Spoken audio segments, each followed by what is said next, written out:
అనంతపురం జిల్లా ఉరవకొండ మండలంలో ఒక యువ రైతు 29 సంవత్సరాలు MBA వరకు చదువుకున్నాడు. బ్యాంకు ముందే ఆత్మహత్య చేసుకున్నాడు. అంతకుముందు అతను చేసినటువంటి ప్రయత్నాలన్నీ కూడా విఫలమైనాయి.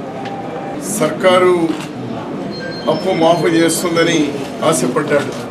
చివరికి అతను ఉన్న ఆస్తిని భూమిని అమ్ముకోవాలని ఆ డాక్యుమెంట్స్ అడిగినాడు. పాస్బుక్ అడిగినారు, ఇవ్వమన్నారు. అప్పు చెల్లించిన తర్వాత కూడా ఇవ్వలే. అతని చెల్లెని చదువు కోసం ₹1,00,000 ఎడ్యుకేషన్ లోన్ చేసినారు. దానికి లింక్ పెట్టినారు. లింక్ పెట్టడానికి వీలు లేదు. ఇటువంటి వారు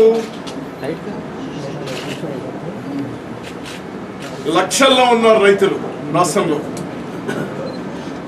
ఇప్పటికే చాలా మంది ఆత్మహత్యలు చేసుకున్నారు.